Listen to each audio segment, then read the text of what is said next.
Fala pessoal, estamos aqui mais uma quinta-feira, semanalmente agora o podcast, 9º episódio do podcast. E hoje trago mais um consultor de esquadrias e fachadas e laudos e testes. Pra você ter ideia, o cara tem uma turbina de avião. Imagina se ele sabe alguma coisa de patologia de fachada e vazamento. Eu tô hoje com um cara que tem 46 anos, arquiteto com especialização em esquadrias metálicas, é papai de 3 filhos, a Júlia de 16 anos, o João de 11 anos e o Lucas de 5 anos, casado com a André há 21 anos, sócio da Vale Ensaios e da Superiore Consultoria, tá? E vou apresentar ele, Henrique do Vale. Seja bem-vindo, Henrique. Opa, prazer, Daniel, estar aqui com você essa noite, com esse pessoal que tá nos vendo. Vamos ver o que a gente consegue trazer de novidades aí pro nosso podcast. Bastante coisa. Aqui, ó, Consultoria de Esquadrias tá embaixo aí, ó, o Instagram deles. Já segue lá, por favor, ó, consultoria_de_esquadrias. Beleza? Isso aí, pessoal. Tem bastante coisa para conversar. Eu fui numa palestra na Expo Fachadas em maio, dia 11 de maio. E aí você deu uma aula lá. Eu fiquei encantado, entendeu? Você tem que ir no podcast, por favor. As pessoas têm que conhecer você, entendeu? E aí você humildemente aceitou o meu convite. E eu agradeço por você ter aceitado esse convite. Antes de a gente iniciar, eu vou agradecer quem ajuda a gente aqui no podcast. As empresas, né, parceiras que estão aí apoiando o Vidro na Obra. Primeiramente, a Neoclon, com o nosso diretor José Araquan, que participou aqui no episódio 6 do podcast do Vidro na Obra. Neoclon.com.br, o Instagram aqui da Neoclon. A Neoclon é envasadora de silicone. Todo podcast eu falo e eu vou repetir. É a melhor empresa de silicone que a gente tem hoje, entendeu? Os caras têm qualidade, os caras entregam rápido, os caras são parceiros, os caras invasam para a GE também. Os silicones da Neoclon são todos da Dow, então é silicone de qualidade. Quem tiver alguma dúvida, assiste o podcast número 6, que o diretor da Neoclon, ele participou aqui, ele postou bastante coisa, explicou bastante coisa sobre silicone pra gente também. Agradecer a Squad Group, que é uma empresa que está há 35 anos no mercado de softwares. É a pioneira, né? Simplesmente a pioneira. A empresa de software de esquadrias foi a pioneira no Brasil e hoje é a empresa líder do mercado. A Squad Group, ela fornece software técnico para calcular a obra, para ter relatório necessário para a produção. Ela tem o SEM, o Prev Suite, ela tem o Factory também, que é o financeiro, que tem bastante coisa, nota fiscal, tudo que a sua empresa hoje precisa. Nós trabalhamos com esses softwares. O SEM tem o SEM One, tem o Pro, então é uma escadinha, o Factory, quer dizer, o Factory tem uma escadinha, então a gente tá engatinhando ainda porque é muito complexo e a sua empresa tem que estar bem profissional. E se não estiver, ela vai acontecer igual a gente, vai se profissionalizar com o sistema, tá bom? Então emite nota fiscal também, o Factory, é uma ferramenta muito completa e ela controla o fino da sua produção. E qualquer dúvida aqui, ó, squadgroup.com.br, o Instagram dos caras estão aqui. Agradecer o Rafael e o Lucas Zacarias pela participação aí, pelo apoio que vocês me dão. E, por último, nada mais menos do que uma empresa, já que eu falei da empresa de silicone, a empresa de software para resolver seus problemas, uma empresa de contabilidade, porque nós, vidraceiros, serralheiros, não tem tempo para porcaria nenhuma, então precisamos de uma empresa. E o Danilo veio do know-how e criou uma empresa contábil voltada para alumínio e vidro. Então, o KNAI correto, se é indústria, se é comércio, se é OFAP, nota fiscal, imposto tributário, não importa se você está na Bahia ou em São Paulo, essa empresa de contabilidade atende o Brasil inteiro e é voltada para o mercado de vidro e do alumínio. Então, a Glazone foi um grupo criado para atender o setor de vidro e esquadria. É um grupo que traz o serviço de contabilidade, emissão de certificado digital, registro de marca, gestão financeira, de RH, focado literalmente para a empresa de vidro e esquadria. É a primeira empresa voltada ao setor, beleza? E atende todo o Brasil. Então, Danilão, obrigado pelo apoio e tamo junto. Agora vamos ao que interessa. Nosso convidado aqui, nosso convidado ilustre é Henrique do Vale. Henrique do Vale, primeira pergunta. Quem é você? De onde você veio? Conta um pouquinho da sua história. Eu já sei, mas pro pessoal que está assistindo a gente em casa, ou tá no carro, tá voltando para casa, saber quem é o Henrique do Vale, qual a experiência do Henrique, de onde você veio, a história da família. Vamos que vamos. Legal. Bom, Queria agradecer a oportunidade, né? É uma honra estar aqui com o nosso Daniel Estrela, estrela do mundo do vidro. Bom, pessoal, a minha história começa em 98, na verdade 96, né? Fui trabalhar numa vidraçaria muito conhecida em São Caetano. Lá eu tive a oportunidade de... Se quiser falar o nome também, pode falar, que é tudo aberto, tá? Se não quiser, também não precisa. É uma vidraçaria que tem, acho que 60 anos, né? SP Vidros. Aliás, agradeço a oportunidade, por isso que eu estou aqui hoje. Tenho que agradecer, ser grato, né? Aqueles que deram a oportunidade para a gente. Em 96, final de 96, eu comecei nessa vidraçaria, me deram a oportunidade, entrei como auxiliar de vendas. Caraca. E eu comecei... Você tinha quantos anos, mais ou menos, nessa época? Olha, eu tô com 46, menos Começou... 27. Quem é bom de conta aí? Você começou em 96? 96. Então, se for 30 anos atrás... 27 anos atrás, aproximadamente. Exatamente. Bom, eu comecei como auxiliar de vendas do que foi o que hoje é meu concunhado, o Márcio, que é gerente da AVEC. Caracas. E através dele eu conheci minha esposa, que está aqui, tive minha família, ou seja, minha família veio do vidro e do alumínio. E como vendedor, eu sempre fui muito curioso, né? O vendedor que gosta de empreender também. Comecei a pegar os orçamentos do lixo, lá que o meu cunhado fazia, as contas. Comecei a entender, né, as ferragens. Caraca. Comecei no ramo de vidro, na verdade, né? 1101, 1103, né? 1335, então, 1520, 1504. Eu conheço. Essa aí é a raridade. O cara de esquadria conhecer ferragem de vidro temperado, hein? Conheço as folgas, né? Trilho, capa, guia, clique central, escovinha, aquela história toda. E aí um dos produtos era a pele de vidro, a PV2. Né? Comecei vendendo PV2. Logo que eu comecei, muito rapidamente, eu fiquei lá aproximadamente 2 anos, fiquei uma época assim, como autônomo, e depois passei de auxiliar para vendedor. Sim. E de vendedor, eu passei uma fase pensando, né, o que eu ia fazer. Eu sempre fui muito empreendedor, minha família de espanhóis empreendedores, e comentei com a minha mãe, que na época era uma alta executiva de empresas multinacionais, e ela falou, olha, eu estou saindo pela primeira vez na minha vida. Minha mãe sempre foi CDF, né? Ela é uma inspiração, uma economista da USP, ela tem uma alta formação, rodou o mundo inteiro aí como executiva, e ela falou para minha filha, eu vou montar uma empresa de salgados. Eu falei, não, mãe, salgado não, vamos fazer pele de vidro, é tão bonita aquelas... Fachadora, né? Vamos tentar. E aí eu marquei um almoço com ela numa churrascaria e começamos a Cosbien. Né? É no Ipiranga, né? Hoje é no Ipiranga. Na época, ela... Na verdade, começou no meu apartamento essa empresa. A ideia começou na churrascaria. Começou lá com espeto de picanha. Isso. E muito rapidamente, coisas do destino, o meu padrasto, o Raul, ele é engenheiro. Da FAAP, teve terraplanagem, foi diretor da Alcoa e tal. Nós convidamos ele para vir para esse time, né? Além de ter o conhecimento, o networking dele era muito interessante. Forte. Né? Por exemplo, ele estudou com o dono da Bueno Neto, ele tem toda uma história aí na construção civil. E ele também estava se desligando de uma empresa de logística. Ele já foi presidente de empresa, né? Ele já começou ali ele tinha um gabarito, né? A família dele, uma família que ajudou a fundar o Hospital Beneficência Portuguesa, né?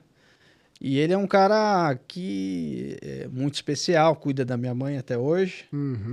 E ele aportou financeiramente essa história. Ele ajudou. Ele acreditou no projeto. Ele acreditou no projeto. Ele acreditou na minha mentira, né? Eu falei, Raul, tem um negócio maravilhoso para você.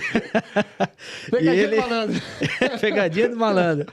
E ele tinha, na época, um terreno no Morumbi enorme, vendeu e aportou na empresa, que seriam alguns milhões hoje. E a empresa começou muito bem estruturada. Era pequena, em termos de espaço físico, mas ela tinha toda aquela estrutura que de uma serralheria de porte, né? Então começou com um técnico, começou com 100, Caraca. Começou com medidor. Então ela tinha toda aquela estrutura, com caminhão. Meados de qual ano, mais ou menos? Isso foi em 98. 98. Show. Aí nós inauguramos a Cosbien. A Cosbien, por conta até desse networking do Raul e de ter começado de uma forma organizada, tinha processos, né, desde o começo, porque eles eram executivos, eu era o menor da turma, mas eu que vendia, né?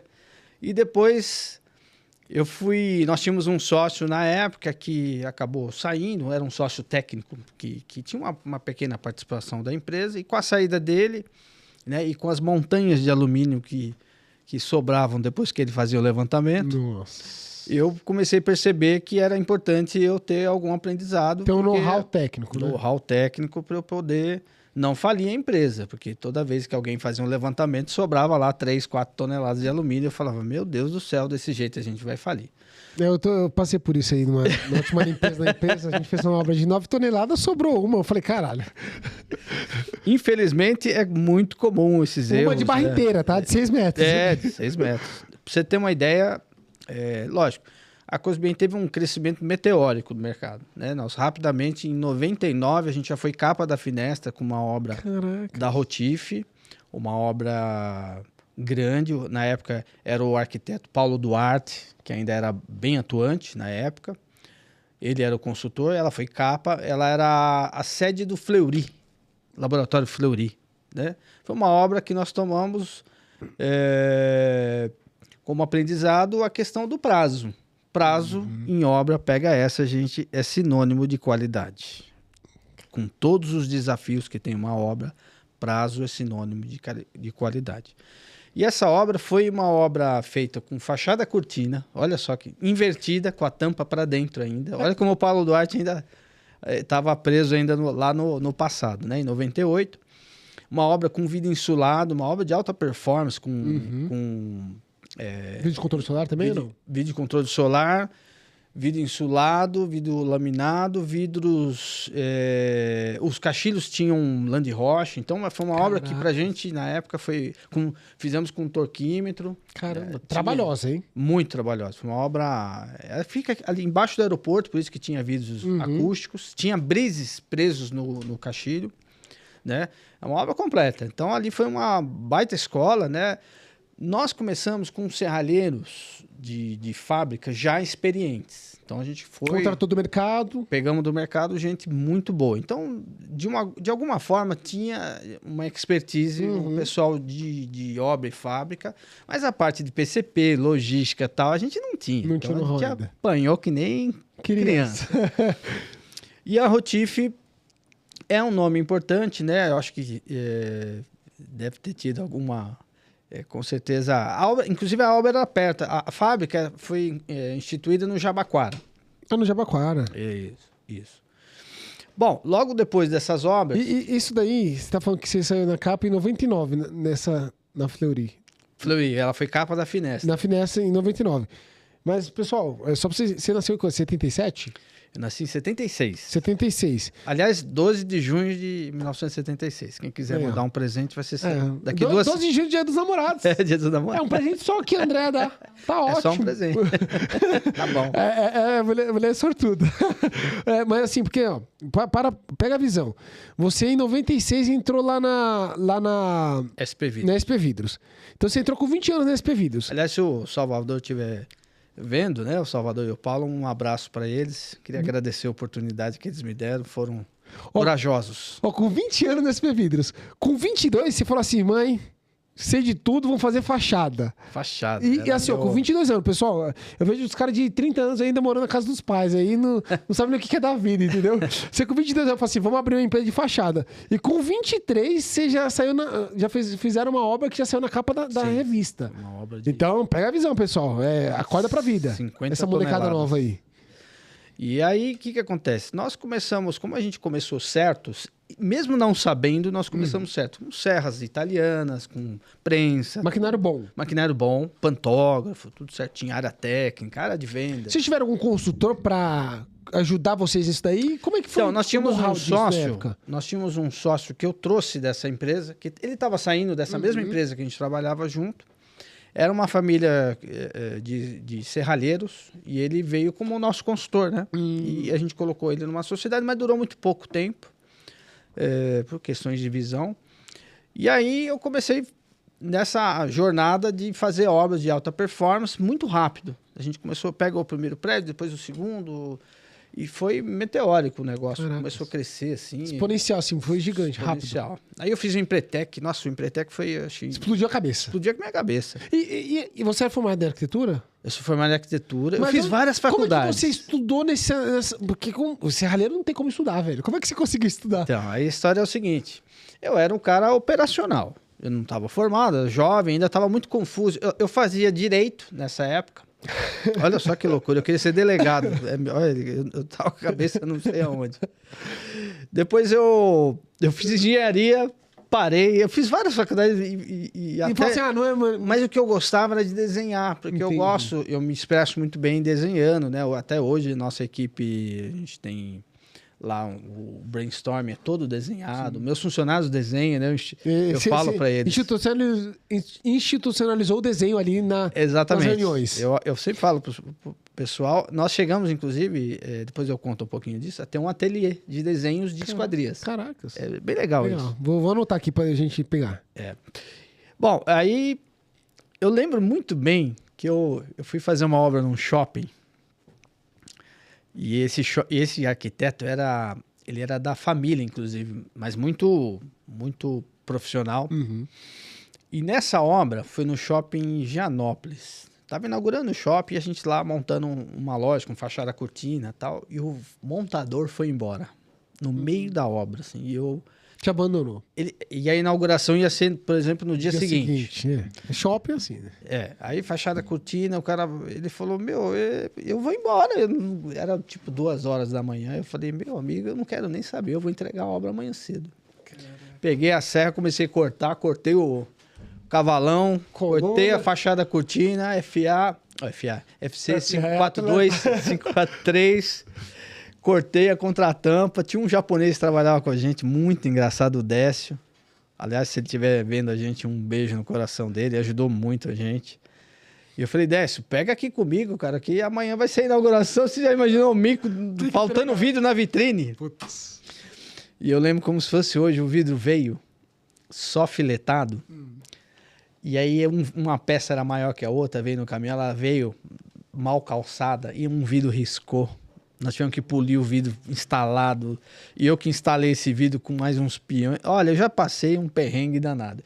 Mas isso foi legal, esse perrengue, porque né?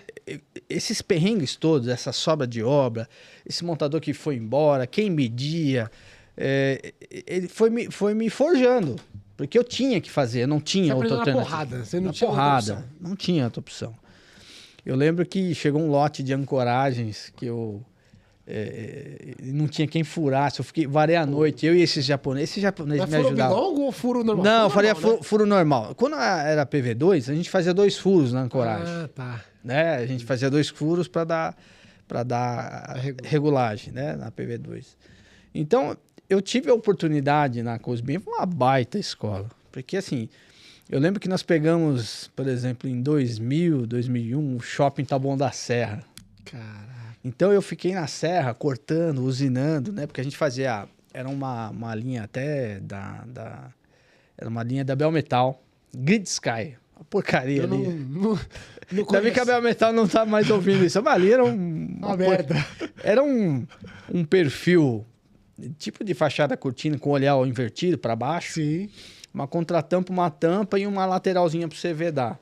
Conceito, você vê como a consultoria... Tinha consultoria, tá? Inclusive isso aí.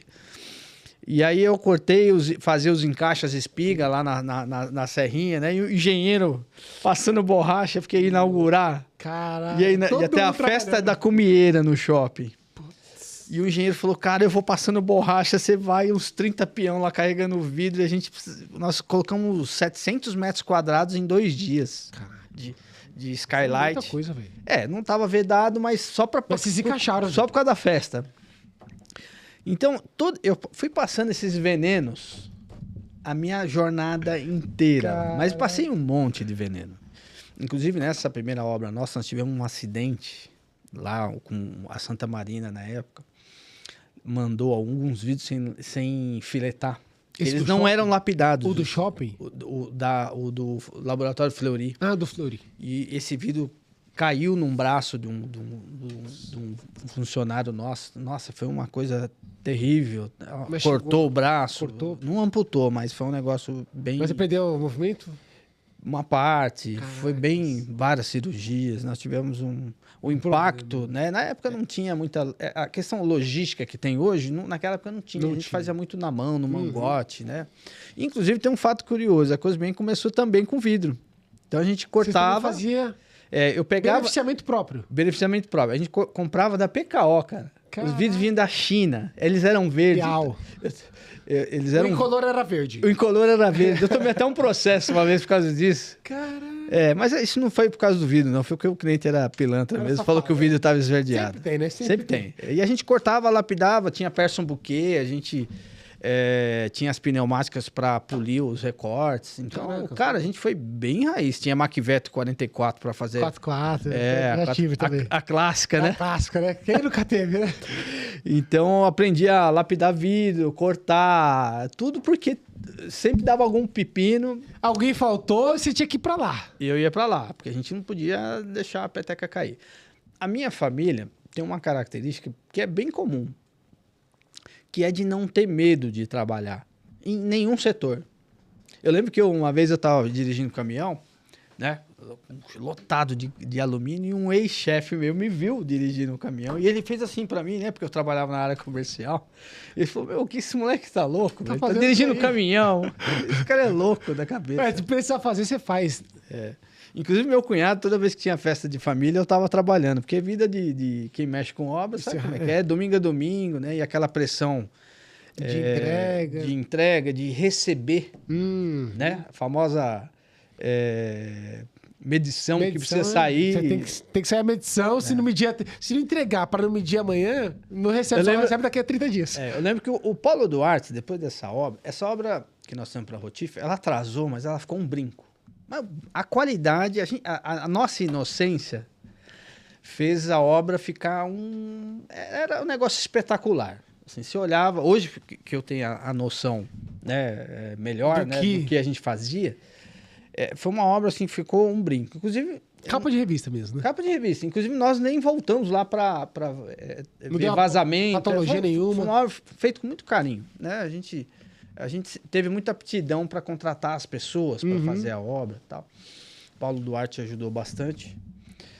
Então, o que aconteceu? Desculpa, viu, gente, que eu vou e volto na minha história. É assim mesmo. Mas é daí que vem essa... E a gente vai se apaixonando, né? Porque você faz a tua primeira pele de vidro. Nossa. Minha primeira PV2 com vidro importado, né? Com silicone estrutural. A gente sempre trabalhou muito com silicone estrutural, mesmo sendo pequeno, né?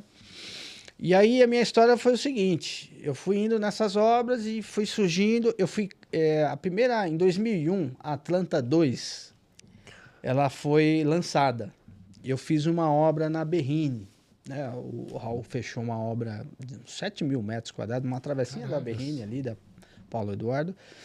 E eu tive a oportunidade de ser capa da Belmetal. Então, aquele catálogo que tem uma fachada verde, assim, meio de lado. Eu postei até essa semana, né? Meio nostálgico lá no meu... Foi a nossa primeira fachada Atlanta, né? A gente começou a sair já da PV2. Fiz a biblioteca da Faculdade Mauá na PV2. E a PV2 tem aqueles problemas de vazamento de pingadeiras. Pra você trocar um vidro, você precisa desmontar uma fileira. Não, essa não. Ela tá... Ah, tá, essa obra. Essa obra é uma obra... O pessoal entra no Instagram, consultoria, _D Esquadrias, que vocês vão ver a fachada Atlanta 2. Isso, essa fachada... Caraca, essa fachadona grande, hein? Não, e essa obra é linda, depois eu posto mais detalhe. O que você tá vendo aí que é onde esconde as condensadoras, isso aí é corrimão de alumínio. É a Laditec, né? É uma Laditec. Então foi feito um corrimão. Ficou top isso aqui. Não, ficou top. A obra é interessantíssima. Pra você ter uma ideia, como essa obra estava à frente do tempo, esse prédio chama Itaju, que significa pepitas de ouro. Caraca. E já tinha CM dourado Hoje tá brega, né? Mas na época era interessante. Em 3D. Foi a primeira... Acho que a primeira obra de 3D de ACM do Brasil. É essa obra aí. Aquela é de 2001, essa obra. Quem usinou pra gente foi a Arquitec. E essa ACM, era engraçado que eu chegava na Arquitec e eu vi um monte de dourado, né? A bicicleta do cara tava com dourado. Eu falei, mas esse ACM é daquela obra lá, porque foi uma obra diferenciada, né? Então, assim, eu tive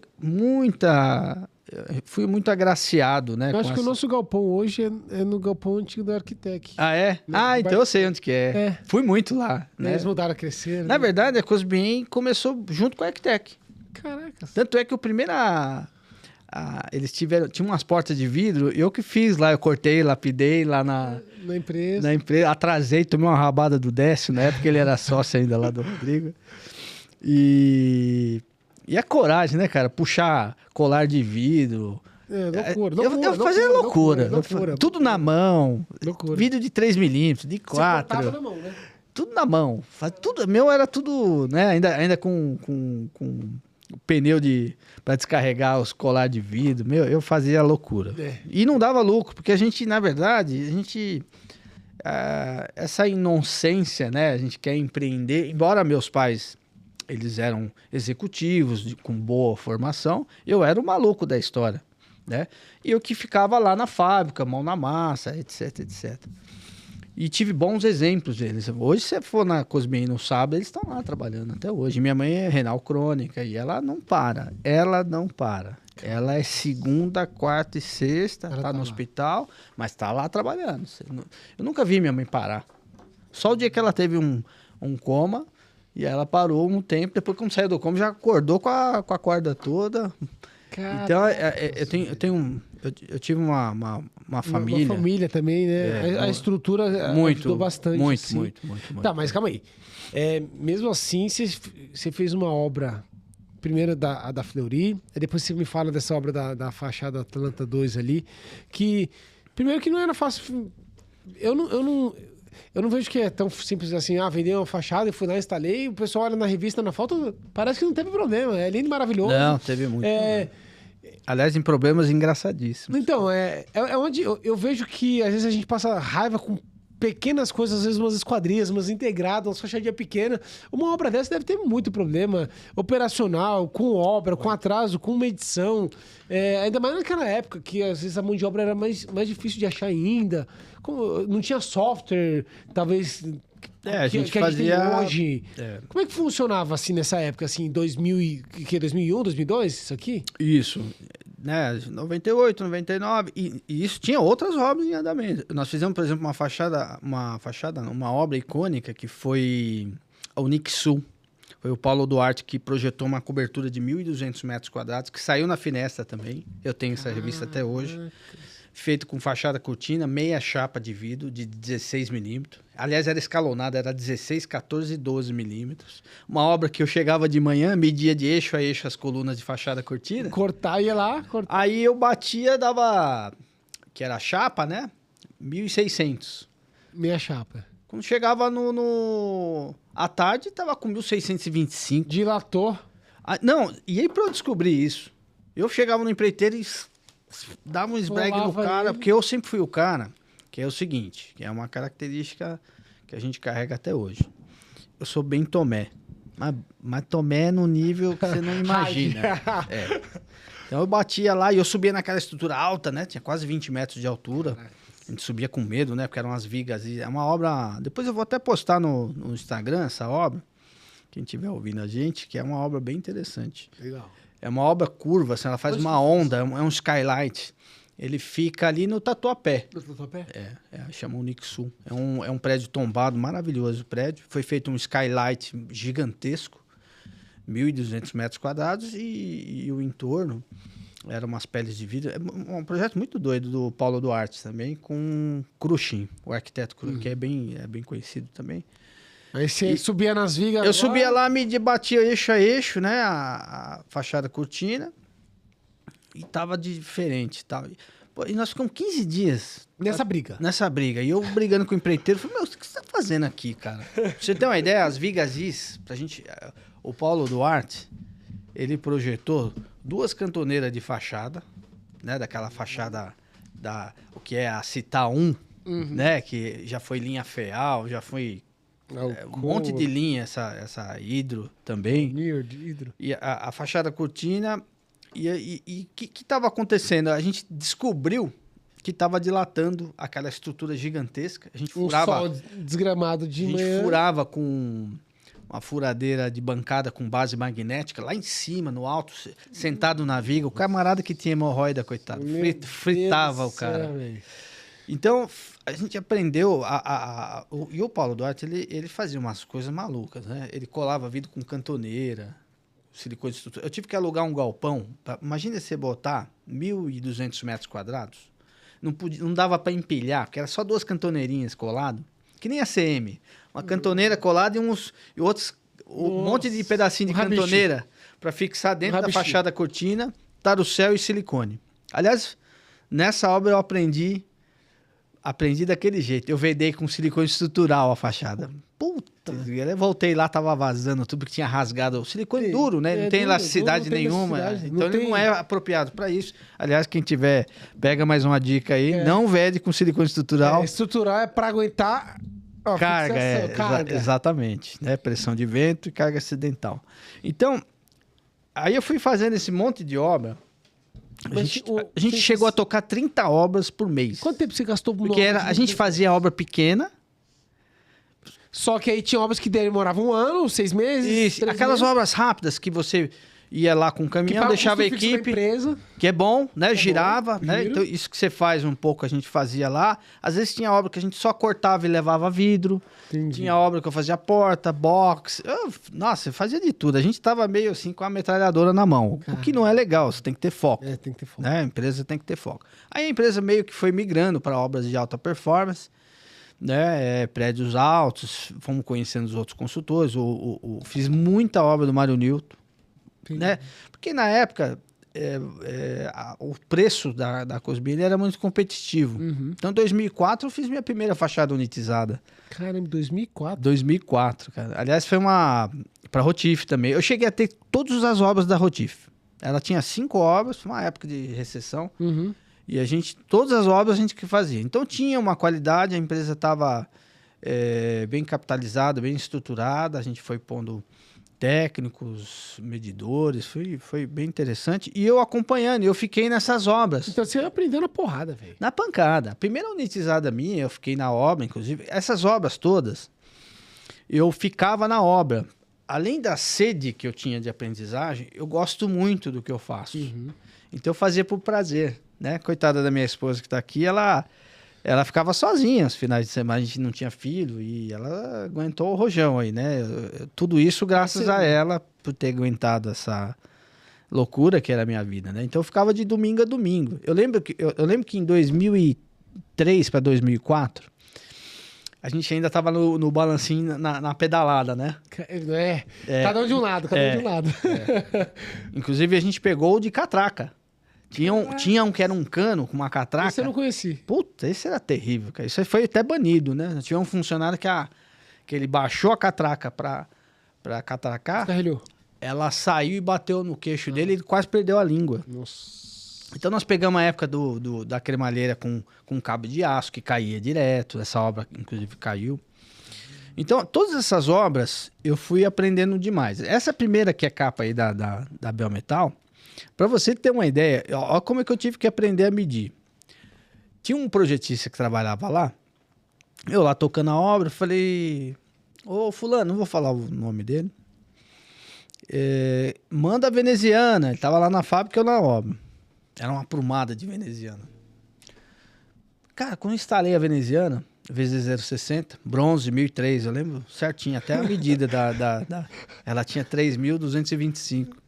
Eu falei, tá faltando uns 2 metros aqui no final. O que aconteceu? Aí o meu encarregado falou assim, ele mediu com a linha de pedreiro.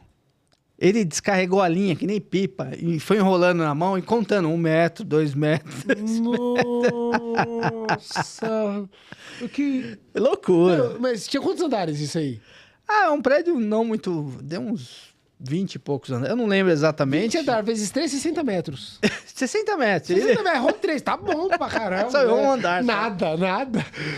Então, essas coisas foram me deixando maluco. Aí um dia eu vi ele, inclusive nessa obra, medindo os vidros de canto, né? Que a gente sempre deixava uma resultante. Cara, com medo, né? De dar errado. Eu falei, isso tá errado. Essa cara. é unitizada já. Essa era stick ainda. Essa é a do catálogo aí da Atlanta. Desculpa, viu, gente? Que eu Da Atlanta. A cabeça tá fervendo aqui. E aí, eu vi ele medindo os vidros de canto com um pauzinho. Eu falei, o que você tá fazendo, cara? Ele falou, eu tô medindo um vidro de canto aqui, o resultante, né? E ele já era um serralheiro raiz. Ele era experiente. Inclusive, ele teve serralheria e tal. Foi nesse momento que começou a me dar um estalo, sabe? Eu falei, vou aprender a medir isso aqui. E aí, eu comecei a andar com o encarregado, ele me deu uns toques, né? O peão, ele não é didático, né? Ele não sabe... Ele sabe fazer só. Ele só sabe fazer. Ele falou, eu não sei como é que eu faço, mas eu sei que eu faço. Aí eu aprendi a medir obra. Mas demorou demais. Uns 3, 4 anos para eu conseguir medir minha primeira obra. Isso aí quando, mais ou menos? Isso foi nos anos 2000, mais ou menos.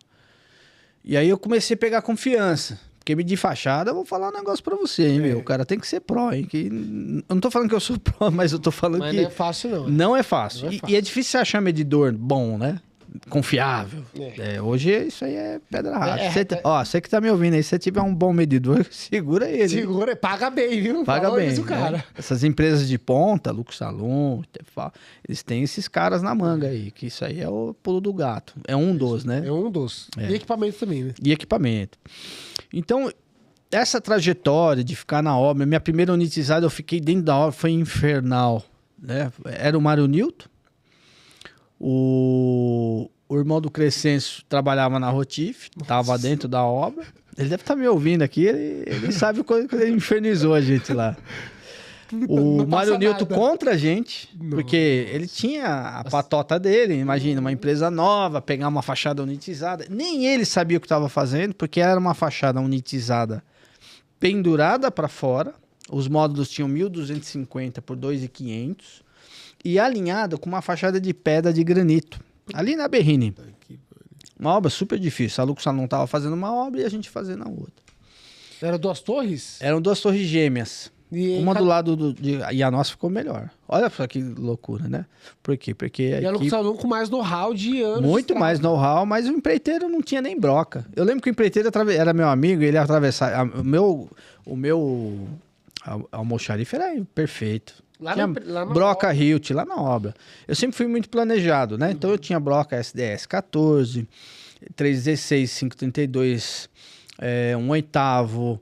Eu tinha de 3/8 de aço rápido, eu tinha completinho, mangueira de nível a laser, naquela época, extensão, escada. Você tinha um almoxarife na obra? Top. Você alugou um container? Mas pra época era top, era com alarme. Você entrava na almoxarifada, parecia uma fábrica, assim, tudo redondinho, os projetos em cima da mesa.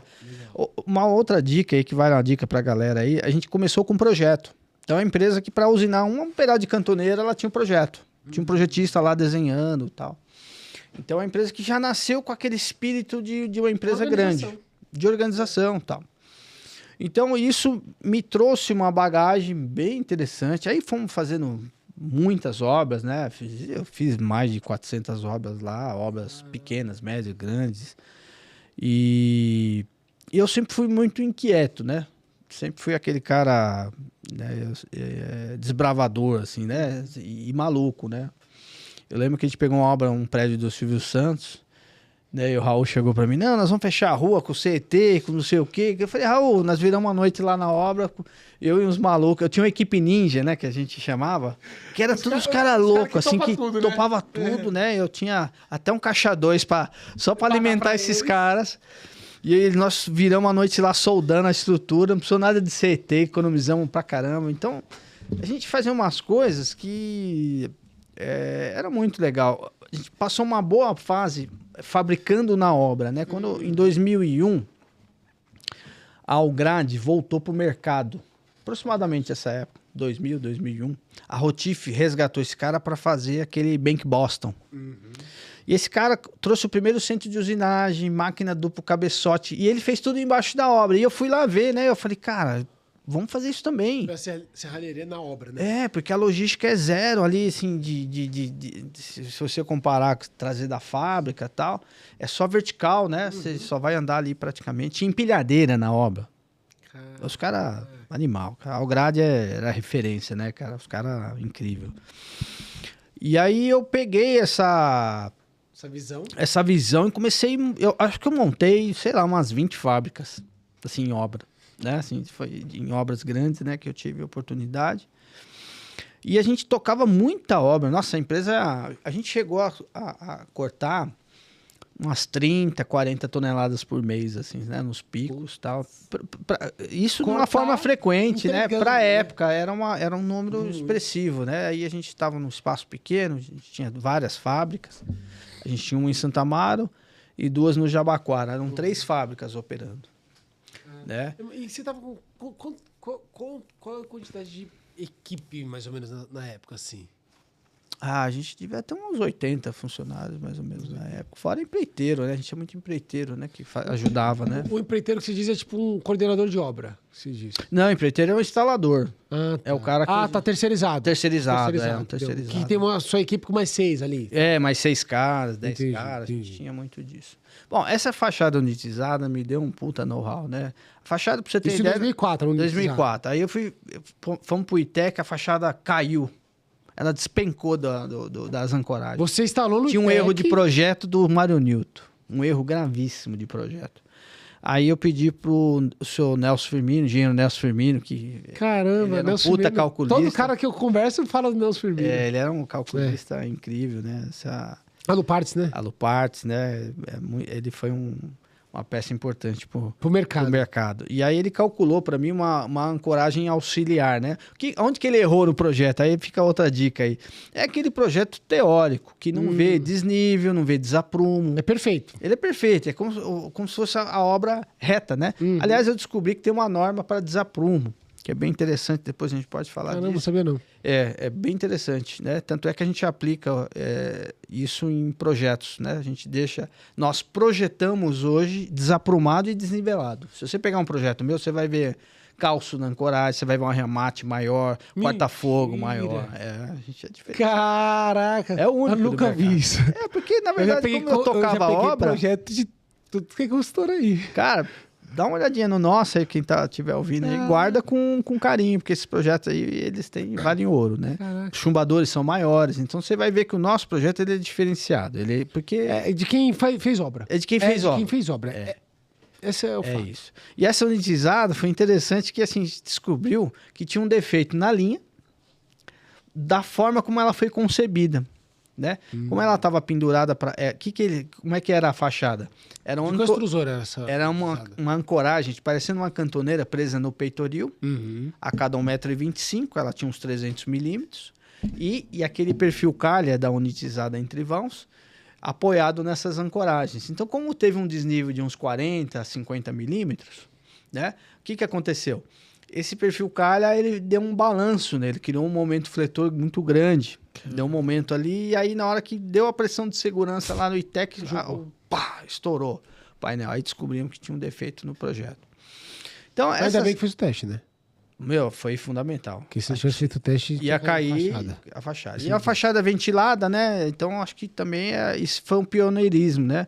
Eu fiz minha primeira fachada unitizada em 2001. Na ventilada. Esse projeto que tá aí no catálogo da Belmetal, o banheiro é um ACM dourado, feio para chuchu, e as juntas são todas ventiladas. Ela tem uma dobra ventilada, não tem um pingo de silicone naquele ali. Caraca. E não vaza, porque a gente vedou as laterais com manta de silicone. Nessa época já tava a manta, né, já de silicone, essa tecnologia. Então eu fui passando por essas obras, né, e lógico, dor de cabeça, né? A obra... Padrão. Quem nunca teve problema em obra, não fez obra. E eu nunca abandonava a peãozada. Eu levava os caras 2 horas da manhã, 3 horas da manhã. Tava junto. Tava junto com os caras, pizza, churrascaria, animação, caixa 2. Eu tinha um caixa 2 que era o seguinte... A gente tinha muito empreiteiro, às vezes pagava por medição, né? Sim. E a obra atrasa, né? Então o que eu fazia? Do meu próprio bolso eu ia lá Mas a peãozada, eles estavam no meu time. Tava junto, né? Eu engajava o pessoal. A gente fez a Pinacoteca, fazendo a Pinacoteca, no domingão, pessoal, 30 peão na obra. Aí eu falei assim, pessoal, vocês terminam até 5 horas da tarde, eu pago a caixa de cerveja. Aí os caras, putz, vamos correr. Não deu tempo. Mas aí no final, eu falei assim, ó, deu 11 horas da noite. A gente colocou uma porta gigantesca com pivotante lá de 340 quilos cada Caramba! O vidro, pivotante, uma porta. Tá lá na Pinacoteca. E aí... Incrível, hein? Aí 11 horas da noite eu falei assim, pessoal, vamos lá, vamos passar lá perto da empresa. Aí o Heliópolis ainda tava aberto, né? Era 11 horas da noite. Falei, vamos passar lá, vamos tomar uma cerveja lá, que vocês merecem. Eles descansaram no outro dia e tal, porque tava junto, né? Então... E a gente que vive obra tem que ter essas pessoas junto com a gente. É isso que eu vou falar agora. É uma dica também pro pessoal. A liderança... Isso que eu ia falar. A liderança, ela tem que ser uma inspiração, né? O líder... Exemplo. Um exemplo, né? Eu sempre fui o cara que tava o primeiro a chegar, o último a sair, né? Hoje eu tô, por questões até de saúde, né? Eu não vivo mais esse pique total, mas eu vivi isso muitos anos da minha vida. E aí a peãozada não precisava falar, eu não precisava fazer força, os caras me seguiam onde eu ia, né? Não, Henrique, se você for para obra tal, eu não conseguia estar em todas as obras, né? A Cosbin começou a pegar muita obra, né? Obras importantes. E aí a gente foi evoluindo, aí compramos a dupla cabeça, centro de usinagem, né? Foi já lá atrás, né? Hoje o centro de usinagem tá todo mundo... Nossa, ficou até obsoleto na época. Agora já tem outros super modernos. Mas assim, eu peguei toda essa... Eu sei tudo que vai numa caixa de ferramenta. Eu tenho tudo decorado. Porque eu que fazia os planejamentos, né? Martelo pena, a chave de fenda número 2. O padrão para fazer uma fachada ali. Gedore. Pra você ter uma ideia, a gente chegou a selecionar a peãozada, né? Estava entrando a parafusadeira ainda pelos calos da mão. A gente conhecia um fachadeiro pela mão. Você abria a mão do cara, você via aquele monte de calo, você sabia que o cara era fachadeiro. Fachada stick, né? Que tinha que ficar parafusar na mão. Né? E aí eu fiz muita obra com Atlanta, com a linha Afeal. A Afeal teve uma linha. Eu não sabia, não. A Suprema tinha uma linha. Existe uma linha chamada Suprema. Eu tenho. Que a travessa é curva nas pontas. Eu tenho DWG disso daí. Você tem? É muito legal. A Lux Salon, eu tenho até um detalhe lá que é bem interessante. Então, a gente passeou por todas essas linhas, né? Até chegar na Unitizar, que eu achei incrível, né? Já com Cremona. Essa minha primeira já estava bem... O Mário Newton, que era o consultor. Foi uma obra bem difícil, uma obra bem complicada, mas ensinou a gente a ser o que a gente é hoje, né? Então, ela estava no catálogo da Alcoa também, essa linha. Então, a Cosbin me trouxe esse conhecimento, raiz, né? Até hoje. E assim, aí eu passei de obra, a Cosbin teve uma dor de barriga. A fábrica começou... É normal isso também, né? A obra indo bem... E aí a fábrica... Aí eu fiquei alguns anos na fábrica, né? Pediram socorro lá, eu acabei ficando na fábrica. Na fábrica eu implantei uma série de processos muito bacanas. Eu implantei uma coisa bem, bem bacana. Pensamento Romeu e Julieta. Olha que bacana isso. Notar. Eu falava para os caras assim, cara, na hora que for sair um caixilho, né? Se tem o caixilho, tem que ter o acessório. Se tem um acessório, tem que ter o projeto. Então, se tem o Romeu, tem que ter a Julieta. Então, nós criamos um processo faz sentido. que só saía completo. Entendeu? Caramba. Então, eu ia para a obra já com projetinho, a parte bucha, parafuso, chumbador, né? A broca SDS. Eu já fazia tudo bonitinho. Os caixilhos, nós tínhamos um controle de qualidade bem interessante, né? Eu fazia tudo com um checklist. Né? A gente embalava ali o caixilho, tinha um checklist de que ele tinha que ver, vedação dos parafusos, vedação entre perfis. Esse padrão que o Mário Newton trouxe para o mercado, de parafuso de inox, que ela veio lá de trás, vedar entre os perfis para não ter corrosão filiforme, para não ter vazamento por diferença de pressão atmosférica. Era um padrão que a gente instituiu, era o mínimo. Já era padrão. Já era padrão, fazer projeto, né?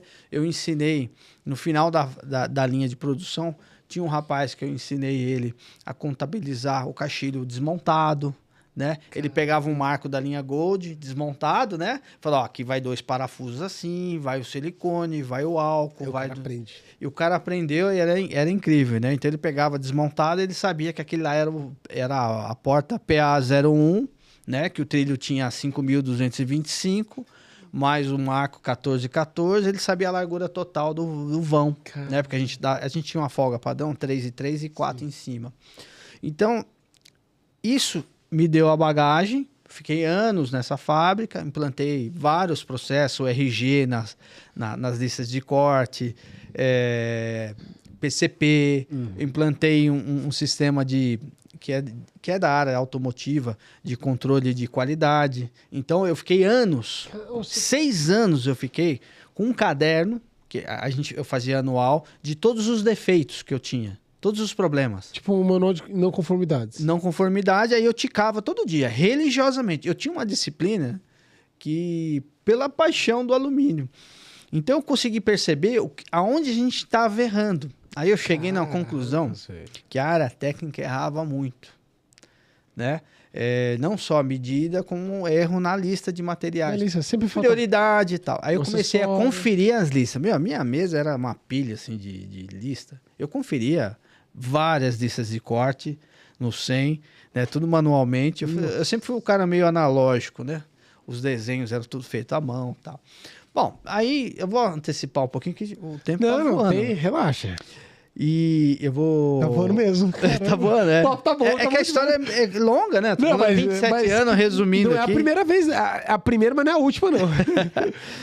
E aí eu criei vários processinhos desses na fábrica, desde de manutenção preventiva, né? A gente tinha lá os discos de reserva, tudo bonitinho, era tudo muito regradinho. Automobilístico, automobilismo, indústria de automóveis, ele tem muito processo, é muito organizado. Muito organizado. Então, se você modelou aquilo lá, putz... E eu ia sempre em feira automobilística. Por exemplo, eu não me conformava que a gente tinha aquelas pistolinhas pneumáticas, na fábrica era toda pneumática, que a gente tinha que tirar o parafuso do bolso. Porque eu ia na feira automobilística, eles têm uma injeçãozinha, né? Que é um caninho que solta o parafuso. Então eu tava sempre, pra você ter uma ideia, eu comecei a fabricar máquinas, prensas. Eu tinha prensa de travessa da Atlanta, fazer encaixe de acabamento da Gold. Caraca! Tudo com prensa. A integrada, que ainda com nervura, né? Ainda Sim. tinha toda... Uma parte eu tinha a prensa, né? Inspirado muito na YKK. A YKK era muito ativa ainda na época. A gente teve alguns funcionários. Então, eu tive assim... E assim, a gente fazia do zero, né? As coisas, né? Eu saí, por exemplo, da Cosbin... Tem 12 ou 13 anos. Eu estava fabricando... 2010. Eu estava fabricando uma máquina multicabeça para fazer furação de coluna de fachada stick. E unitizada também. Cara, multicabeça. Multicabeça, com 5 cabeças. Eu estava fabricando uma máquina dessa. Mas assim, o que acontece? Eu fui ficando muito hardcore no assunto e virei um puta de um chato. É isso que era a grande verdade, né? E aí entrou um hotel fazano lá, era a linha GOS, né? Com alçante e tal. A GOS grande, né? Que ainda não tinha ainda virado a EC45 e nem a Loki SL e S, né? Então aí eu peguei esse projeto, era da JHSF, e eu acabei fazendo uma consultoria. Meio que paralelo, assim, pro cara. Aí o cara falou, por que você não faz isso? Foi aí que começou a vir as ideias de fazer consultoria. O cara falou, pô, você até que leva jeito. É melhor do que os consultores estão pagando. Quase isso, né? Na verdade, a outra inspiração foi o seguinte. Eu pegava esses projetos de consultoria, não de todos, né? Tem as exceções. E a maioria a gente tinha que rasgar e fazer outro. Porque, na verdade, o projeto vinha mal feito. Porque Ctrl-C, Ctrl-V. O cara era muito teórico. Só teoria. E faz falta a fábrica. Mas hoje tem a obra. Ainda. Tem bastante, cara. Infelizmente, o mercado... E é difícil o cliente construtora ter esse discernimento. Porque ele também não sabe. Como é que você pega uma pessoa que não sabe para escolher um construtor? Né? Mas enfim, aí eu fui nesse caminho, fiz muita obra para o Mário Newton, para os consultores da época, né, que eram ícones, né, o Paulo Duarte e tal. QMD também trabalhei em alguns projetos, né? Esse pessoal aí é um pessoal mais antigo, né? O Igor fez o da Pinacoteca com a gente. Ah, fez, né? Então, e o Mário Newton que era referência, ele sempre foi o melhor. Uhum. O Mário Newton no alumínio, ele era o... não tinha Mas igual. depois vocês melhoraram a relação, porque ele queria... Não, ele sempre... Inclusive nessa obra aí que... sapato pra ele.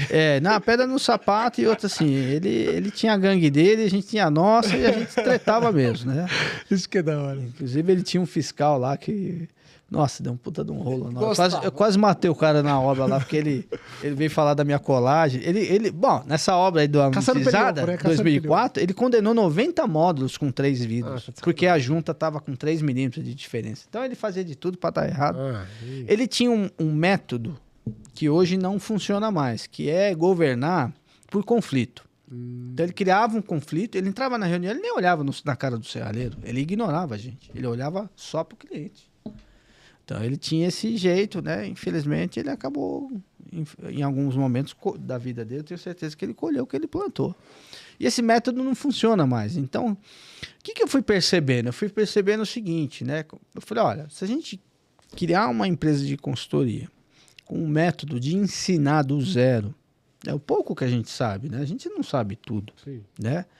E aí eu fui essa questão da faculdade, quando peguei essa obra e tal, o cara falou, só que você tem que ter um RT, né? Tem que ter uma formação e tal. E eu vou falar para você, trabalhando em obra e estudar é um negócio muito difícil, né? Você acaba... Eu estudei à noite, aí eu acabei... Desses cursos todos que eu fiz direito, fiz engenharia, fiz administração, e me encontrei na arquitetura.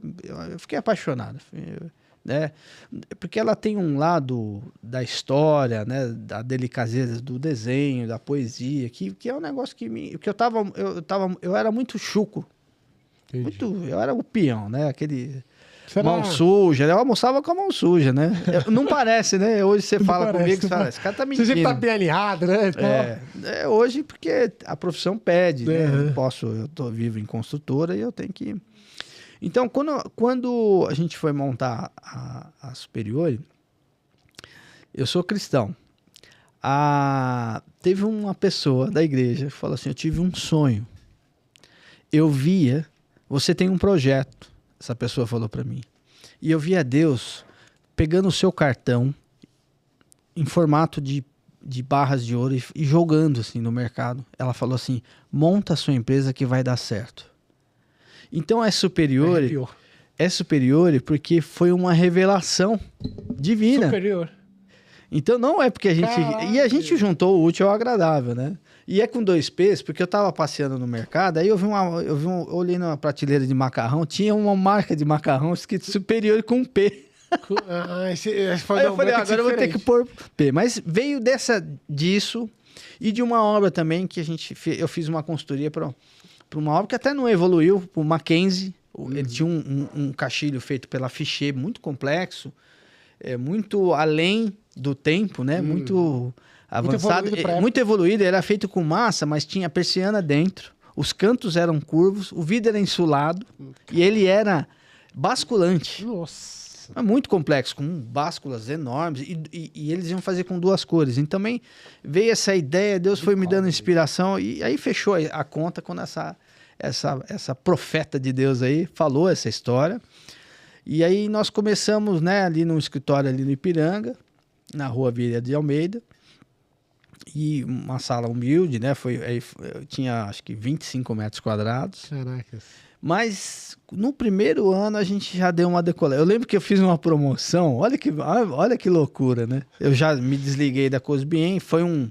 E esse desligamento foi fácil? Não, ele foi... Você era uma peça importante da empresa. Ele foi, assim, complexo e, ao mesmo tempo, eles comemoraram, né? Porque era o puta de um chato, né? Então, imagina, saiu o chato, saiu, vamos fazer a festa agora. Vamos fazer o que é agora.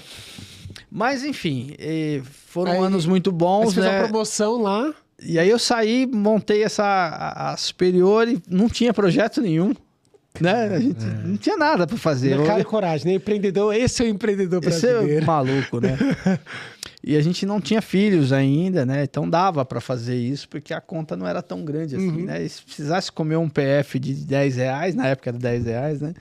A gente sempre comeu e não tinha problema. Isso em 2010. 2010. E minha mão era calejada, né?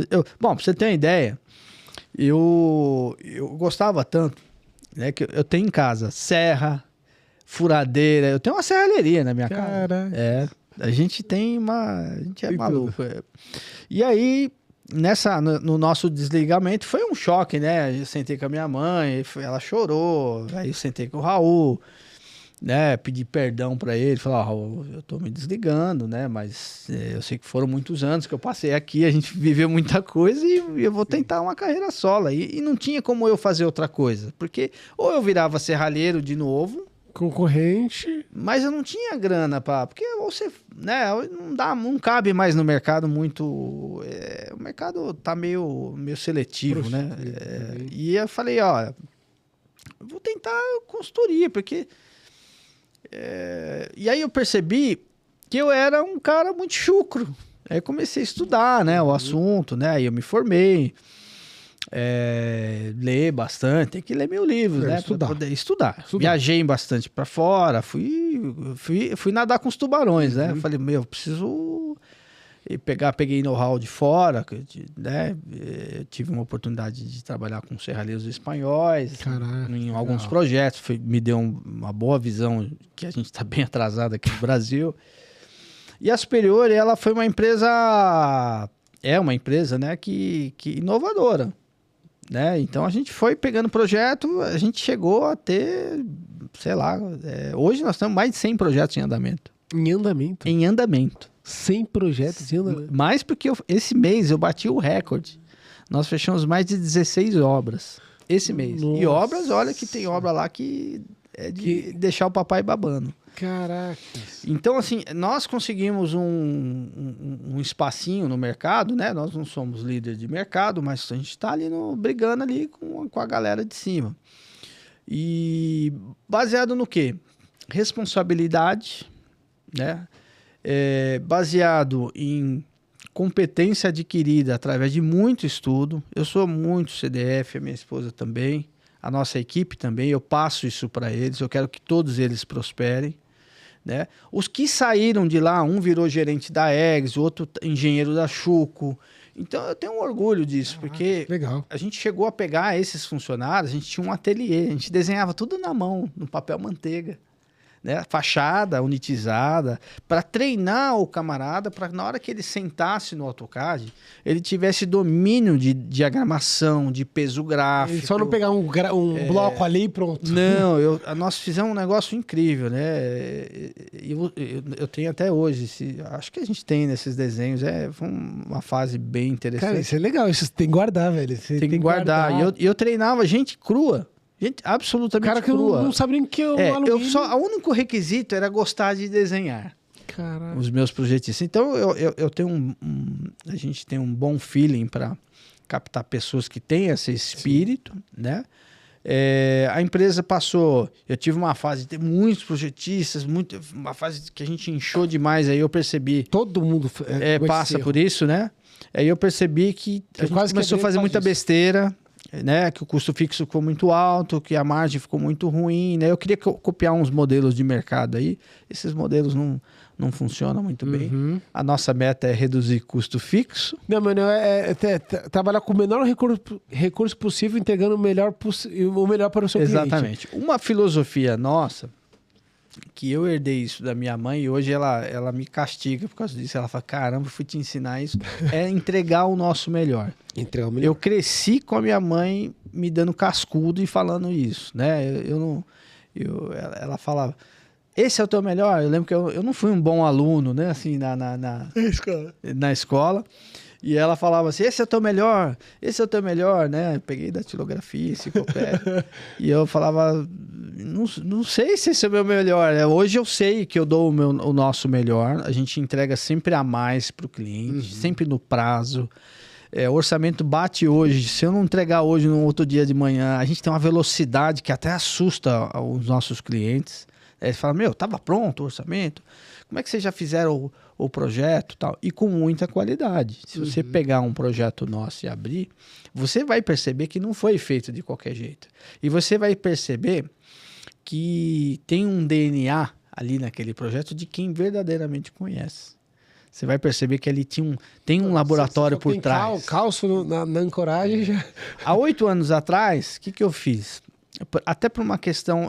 nós somos pioneiros nesse assunto, né? Ensaio em obra. Um cliente chegou para mim... Mas você falou que voltar aqui, viu? Porque tem muita coisa. É muito assunto. Não vai dar, não. Não vai dar só em um, não. Bom, aí eu comecei a pegar esses prédios de alta performance nas superiores, são prédios altos de 100, 120, esses prédios super altos, né? E comecei a perceber que só o projeto, né, só ir também indo lá na fábrica não era o suficiente. Eu comecei a perceber que o cliente, ele queria saber da estanqueidade, você sabia que isso aí é o assunto número 1 hoje nas construtoras. Eu cansei de visitar prédios em Brasília, de empresa grande de Brasília, que fez o prédio sempre vazou. Fachada inteira, tipo 30 andares. Tem um prédio lá da Band, que a sede da Band fica lá em cima, no último andar, que eu entrei lá nos estúdios, tudo vazando, e a empresa que fez o serviço não dá conta, não consegue resolver. Então, eu acho que é uma patologia que acontece em muita fachada, né? Muito. Hoje, 90% das fachadas vazam. Esse é um número que eu não tenho medo de falar. Ó, você pegar a Marginal ali, tem muita gente ali tudo vaza. Hoje você ligar na Brookfield, ela tem muito empreendimento, você vai ver que...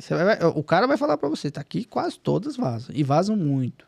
Vazam muito, muito. Mas eu tenho uma explicação para isso. Tem uma explicação minha, né? Pelo menos que eu vejo. O que acontece? Quando eu tocava a obra, agora na fase de serralheiro, a gente teve uma fase de ter 30 obras em andamento. Pequena, média e grande. Você percebe que você não é Deus, né? Você não consegue fiscalizar tudo. É extremamente importante o dono ter a aptidão técnica e estar presente. Porque a tua ausência vai fazer aquele camarada que é aquele cara que faz de qualquer jeito piorar. Na tua presença ele já faz besteira, imagina quando você sai. Verdade. Né? Diz que... tem uma frase, né? Quando o gato sai, o rato faz a festa. Exatamente. Né? Então, o que eu percebi? Eu subo em cadeirinha, eu subo em balancinha, eu não tenho medo. Você faz também? Eu tenho medo. Lógico, de cair, né? Põe um cinto. Mas eu não tenho medo de altura, não tenho medo. Então, mas eu vou porque eu quero ver, porque eu sou Tomé. Lembra que eu falei que eu era Tomé? Eu não acredito. Só acredito vendo. Então eu peguei cara batendo presilha, né? Demais, com martelo. Tá. Eu falei, o que você tá fazendo? Eu tirei pra ver. Batia 2 presilhas. Esse é o problema da stick, né? O pessoal dá muito engabelada, né? Essa semana mesmo a gente testou... Não, semana passada a gente testou uma fachada. Até de um colega nosso. Eu vi as presilhas sem parafusar lá e eu fiquei quieto. Eu falei, vou testar mesmo. Vazou tudo, né? Não precisa nem falar, né? Caramba. Perfil subdimensionado, também tem que tomar cuidado. Então, como é que eu aprendi? Que essa é uma pergunta que acho que tem muita gente que quer saber, né? Como que o Henrique aprendeu? Eu aprendi fazendo. E tô em constante aprendizagem. Porque é um assunto complexo demais. Aliás, quando você começa a saber de alguma coisa, você começa a perceber que você não sabe nada. Exato. Muitas coisas que eu aprendi, tecnicamente, foi com meus funcionários fazendo merda, eu tendo que ir pra obra, desmontar, refazer, e aí eu aprendi a fazer da forma correta e ensinei eles. Aliás, o Mário Newton, que foi uma referência, o Paulo Duarte era mais brando e tal, mas o Mário Newton que pegava pesado, né? Ele tinha um fiscal bem maluco, que não era nada didático, só sabia chegar com ignorância, chegava chutando, Ele tinha um método que ele não ensinava a gente, ele era agressivo, era uma coisa... Entendeu? Chucro, né? Porque eu acho que quando você ensina, você mais aprende do que outra coisa. Então, o que eu percebi na superior, né? Agora, voltando lá, que pra gente corrigir aquelas coisas que a gente fazia de errado, por ignorância. Eu fazia muita coisa errada porque eu não sabia. Se você pegar hoje, qual que é a culpa desses problemas das fachadas? Falta de conhecimento. Uma boa parte é falta de conhecimento. Você pega um catálogo, o catálogo falta um monte de informações. Né? Se você pegar um projeto nosso, você vai ver que eu viajo na maionese para poder tentar suprir um pouco esse problema de falta de informação. E essas coisas que tem no meu projeto, sistema de drenagem, captação de água, equalizador de pressão, que tem lá no projeto, veio lá dos ensaios. Há 8 anos atrás, um cliente chegou e falou: eu quero a garantia desse prédio. Eu falei: como é que eu vou dar garantia de um negócio que eu não instalei? Foi outro serralheiro que instalou, eu só projetei o negócio e tal. E aí que me veio a ideia, e aí eu comecei a buscar fora, né, uma norma americana, comecei, enfim, ir atrás e tal. E aí nessa minha busca eu achei o motor de avião lá que você falou, né? É um motor alemão, antigo, desses aviãozinhos teco-teco, não é bem uma turbina, né? Porque tinha que ser leve, né? A gente não... Para conseguir transportar. E tanto é que nós evoluímos tanto com esse assunto, né? Embora não tá na norma brasileira, tem uma norma americana, que está mais ou menos dentro da norma, né? Não é uma coisa ainda que está 100% normatizado, mas em termos de marketing, em termos científicos, é espetacular. Eu já vi um teste, vídeos americanos. Americanos, E a gente conseguiu fazer uma façanha. Inclusive a técnica Esquadrilha, eu queria mandar um abraço para eles, o Laércio, que era do Crescense, agora está lá também dirigindo a técnica, ele é parceiro lá, sócio.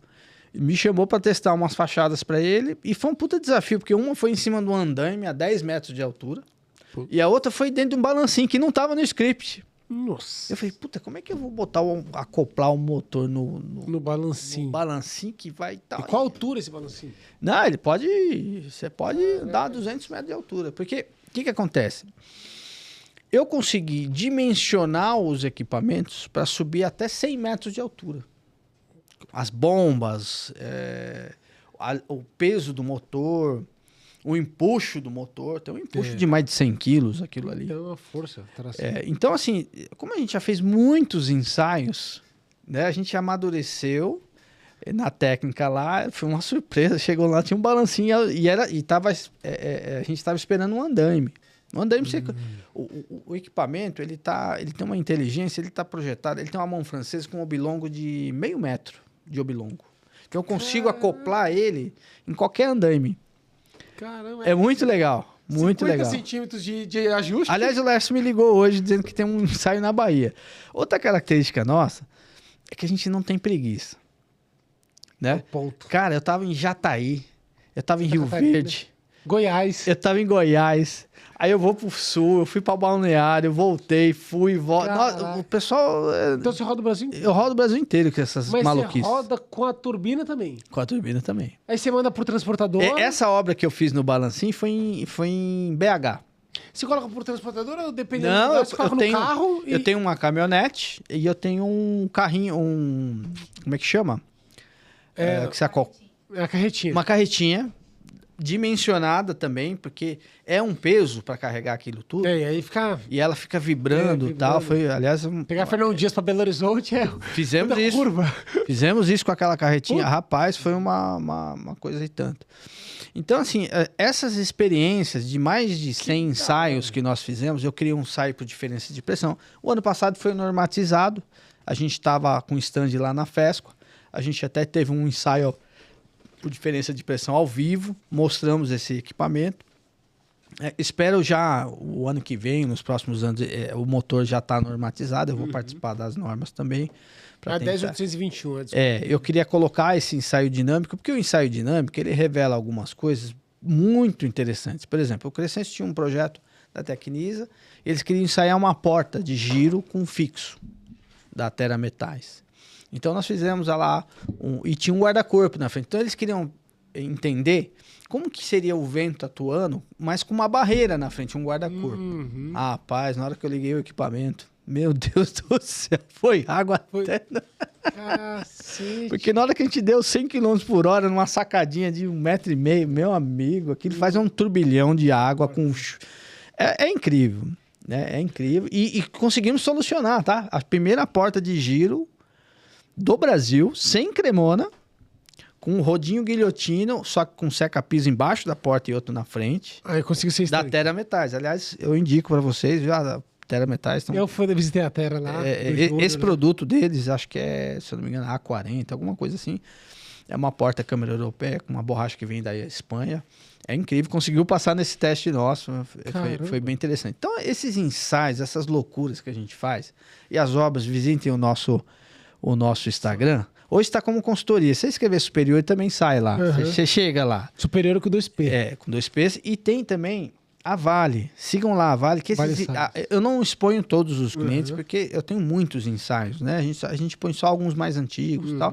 E agora a gente vai começar a pedir permissão para colocar, principalmente os que deram certo, né? Tem muitos que dão certo e tal. Os da técnica, por exemplo, passaram com louvor. A gente deu 100 km por hora.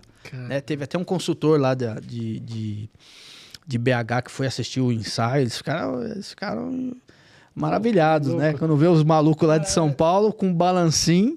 Eu quero ver um motor desse. É muito louco, é muito doido. Eu que tô lá operando. Por que eu opero?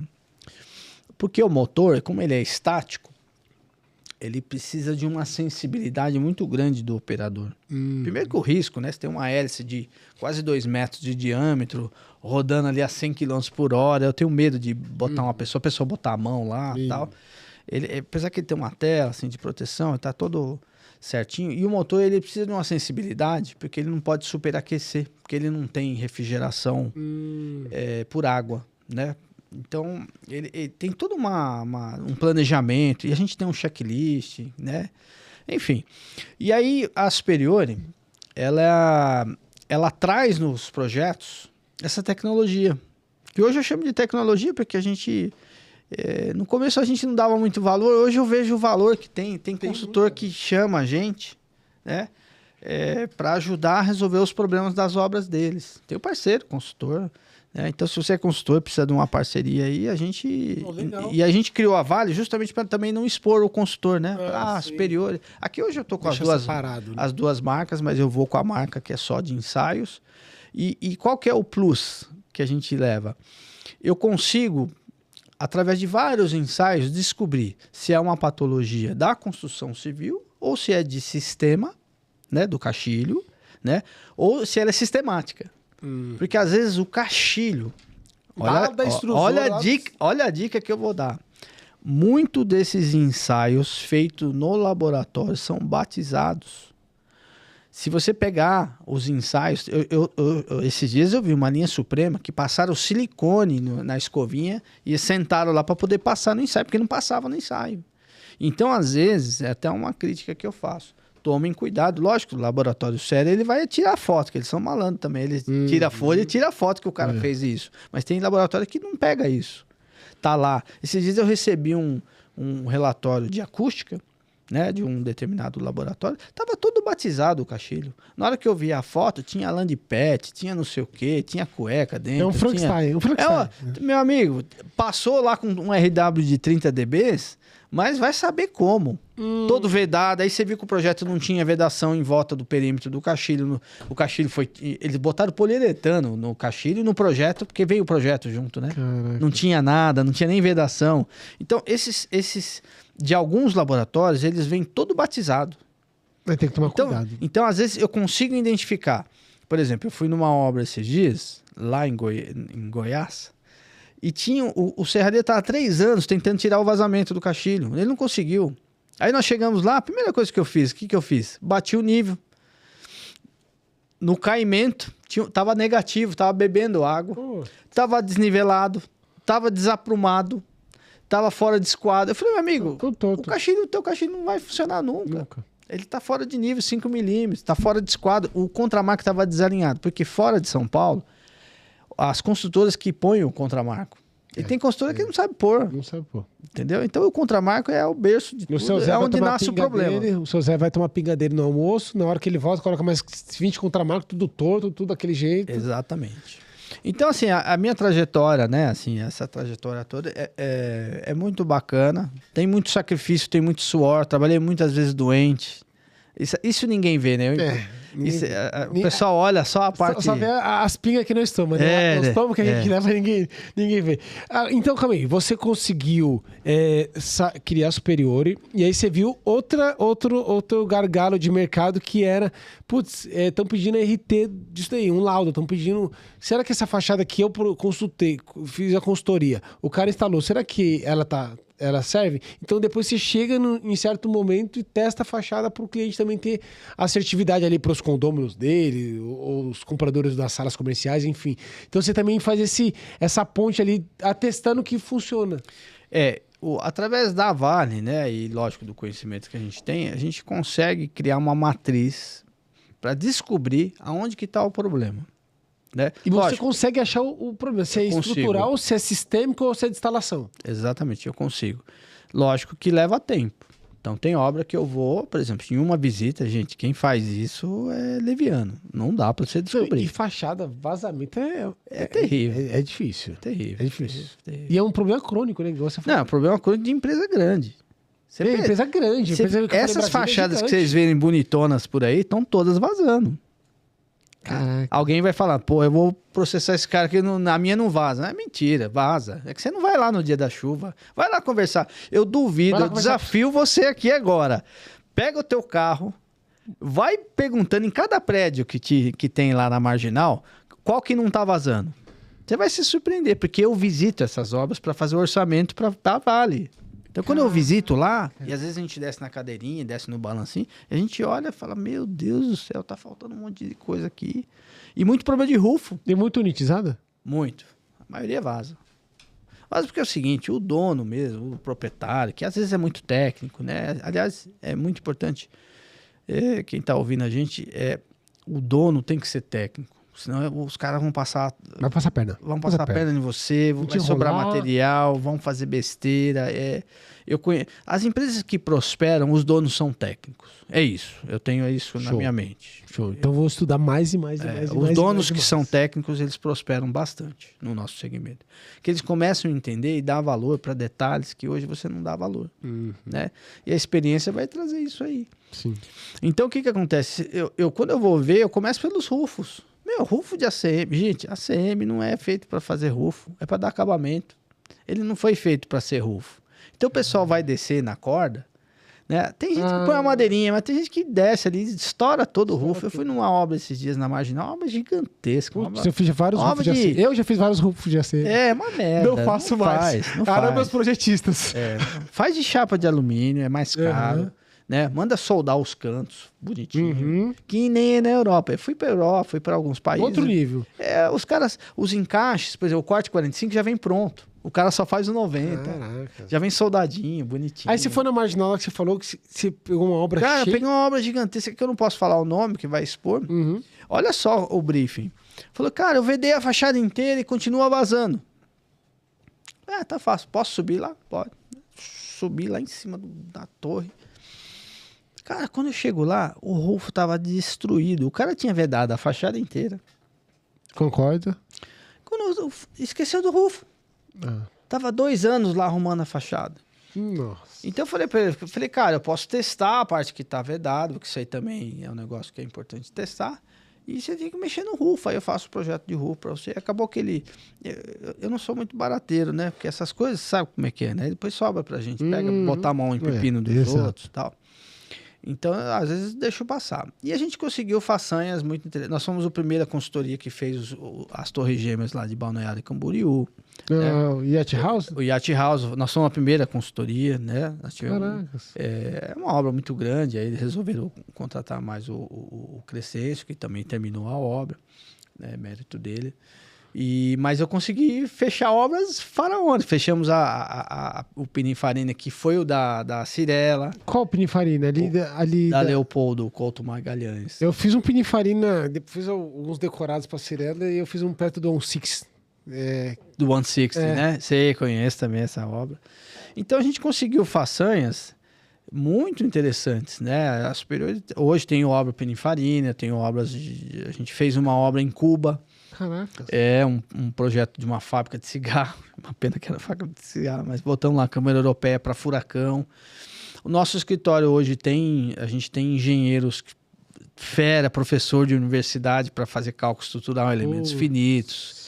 Calcular, por exemplo, se você quiser calcular uma caixinha minimalista com vidro insulado. Para ver se vai flampar, se vai isso, vai aquilo. Com certeza a gente tem condições de fazer. Hoje eu estou fazendo cálculo estrutural para um amigo que está empresilhando uma fachada que está caindo os vidros na Bahia. Puta. Em elementos finitos, vendo as tensões, né, as deformações que essas presílias vão sofrer quando tiver rajada de vento. Então a gente consegue fazer hoje uma coisa bem bacana. É um projeto linear, a gente entra, por exemplo, perfil alumínio, vai até o fim com a perfil alumínio. Você não vai ver no meu projeto misturado, que eu vejo por aí.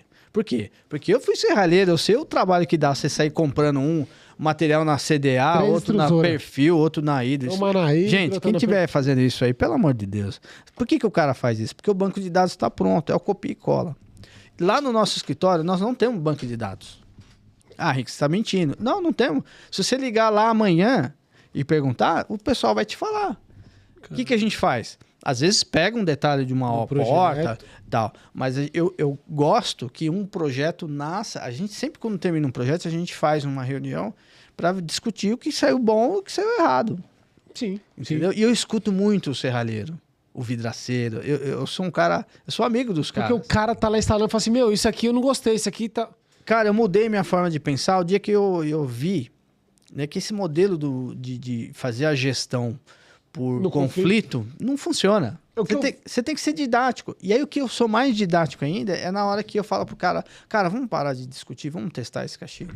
Vamos ver se as suas ideias estão boas. Se tiver boa, cara, eu bato palma pro cara e vamos junto. Porque o cliente final, ele quer solução. Ele não quer mais um chato para vir dar opinião negativa. As pessoas não gostam de ir no médico e ter uma solução negativa. Então tá aí, consultor. Você vai na obra. Esses dias eu peguei um laudo de um camarada. É de uma maldade, assim, que o negócio vai longe. E eu já fiz isso no passado, eu vi que não funciona. O cliente quer resultado. Eu vejo que... Primeiro que tem muito consultor que tem um ego muito inflado. Isso daqui é um problema do nosso mercado. Tem consultor de esquadria aí que tem o ego inflado. E aí ele coloca lá uma linha que vai demorar 150 dias para a extrusora mandar. Ou então só manda item de 200 quilos. E o prazo... O cliente que comprou a consultoria não atende o prazo... Não, mas ele pegou no banco de dados porque já estava pronto. Ah, esse daqui já tem BIM, então eu vou colocar da Hydro. Um exemplo. E aí o cara... Aí o serralheiro vai lá, muda, fala assim, ó, esse aqui, ó, o cliente, você quer isso, mas não atende. Posso colocar da CDA aqui, posso colocar da Olga Cola, posso colocar da Perfil Alumínio? Pode, atende o prazo. Aí o consultor fica puto. Você tem que reprojetar o projeto dele, porque ele se recusa a projetar. Só que ele também... Eu vejo que muito consultor faz porque é o que atende a estrutura dele. Mas ele não pensa no bem do cliente. Então, eu tenho... É uma crítica para os consultores que... Quando eu trago um consultor, muitos outros assistem. Isso é uma crítica para os consultores do mercado aí, de assim, entenda a demanda do seu cliente. Para você projetar, especificar certinho, para atender o prazo do que o cliente quer e tal. E eu vi que você procura isso, que você fala assim, vamos do zero, né? Hoje a gente busca muito o diálogo. Quem decide a extrusora é o cliente. Eu não decido. Legal. Então, eu não tenho rabo preso com ninguém. Então, eu falo pro cara, você escolhe, lógico que a gente sempre faz uma análise técnica, né? Comparando a empresa. Tem empresa hoje no mercado, que nem a Perfil, que investe bastante, está investindo em tecnologia, engenharia, treinamento e tal, não sei o quê. A gente é tendencioso para essas empresas que, a própria Hydro, né? Que tem tecnologia, a gente fala, ó, esses caras estão aportando muito dinheiro nisso aqui. Isso aqui é sério, hein, meu? Então, ó, vai nesse caminho. Diferente, às vezes, de um camarada que tem só lá um perfil da linha Supreme e da Gold. Né? Ou uma fachada... cara que copiou. Que copiou, exatamente. Que não é puxou 3 linhas não é autêntico, né? Então eu vejo muita cópia, né? Lógico que ninguém reinventa a roda, mas isso é preocupante, né? Porque a gente tem muito sistema aí que não atende norma, né? E é ruim porque é o seguinte, o que acontece? Eu descobri nessa minha trajetória de laboratório in loco que o caixilho basta estar desregulado 4 milímetros, ele para de funcionar. Sabia disso? 4 milímetros. Ele não funciona mais. Eu lembro que eu testei uma linha nova de uma empresa boa. Tava bem feitinha a janela. Mas a janela não funcionou. 4 milímetros. Eu lembro como se fosse hoje, batemos o nível, falou, o cara tá fora de nível. Aí é impossível, 4 milímetros só. Aí o rapaz que estava da serralheria falou, posso regular a janela? Regulou a janela voltou a funcionar. Ou seja, às vezes você está entregando uma janela desregulada, ela não funciona mais. Então ela dá aquele borbulhamento, que isso acontece por diferença de pressão atmosférica, né? Muita pressão, baixa pressão, forma um número negativo, a água é sugada para dentro. As frestas estão sem silicone, que é uma coisa, é um clássico. Os caras não passam silicone e aí o caixilho não funciona. Gente, quem não passa silicone no caixilho, o caixilho não funciona. Caramba. Não funciona, né? E a gente tem lá também, hoje, quem precisar ir no mercado, cálculo estrutural para tudo quanto é tipo. E você dá consultoria em serralheria? Dá, a gente, o que puder ajudar. Às vezes eu faço até gratuitamente, porque eu gosto de dar mentoria, porque eu fiquei muitos anos... Eu seria um case de sucesso para você, porque minha serralheria é um lixo. Não é um lixo. É um lixo. Minha serralheria é um lixo. É culpa minha, que eu sou o dono, entendeu? Mas é uma porcaria. A gente é totalmente amador. Se você falar assim, você não tem a serralheria. Você é um vidraceiro grande e vamos começar do zero. Às vezes, que nem, por exemplo, eu tenho um colega que, se ele estiver ouvindo isso, ele não fez isso por maldade. Por exemplo, ele vendeu uma obra que ele não sabia que tinha que fazer um projeto executivo. Uma obra grande, 50 toneladas. 53 toneladas. Ele vai saber que é dele, eu não vou expor ele aqui, lógico. Mas então, essas coisas precisam estar no orçamento.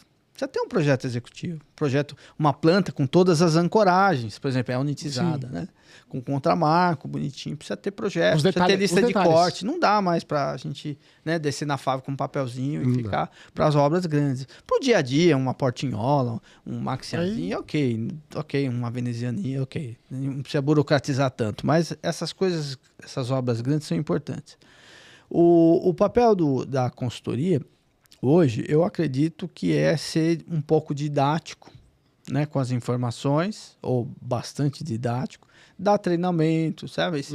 Esse processo eu acho que é bem bacana, né? O mercado tem essa carência, vamos dizer assim, né? E a gente... Não, se preocupa com o tempo, não. E a gente tem essa preocupação, né? Tem um sindicato aqui que está me procurando para a gente montar uma escola de projetistas. Eu vi você falando que está faltando projetista no mercado. Caracas, né? Que da hora. Eu lembro que há muitos anos atrás eu paguei para minha esposa fazer um curso no Senai. O cálculo de inércia foi o último dia do curso. Pô, tinha que começar ao contrário, sabe? Ver as tensões e tal. Então, gente, alumínio, né? Esses dias eu fui num serralheiro e ele falou, olha como é forte, né? Ele fez assim com a mão. Eu falei, não, tem um cálculo estrutural. Né, a coluna pode ser apoiada, engastada, contínua. Coloca ela a 4 metros de ancoragem uma da outra pra você ver aí. Você tem dois tipos de pressão, né, de vento, a de segurança, e tá na norma, e a de ensaio. O pessoal não sabe ler o gráfico. Mas a norma, eu vou falar um negócio para você. Gente, escutem bem o que eu vou falar agora, que é importante. Eu sou consultor. Para eu aprender o que eu aprendi hoje, olha, eu gastei muito dinheiro, e alguns milhões, viu? Eu ouso dizer isso aqui.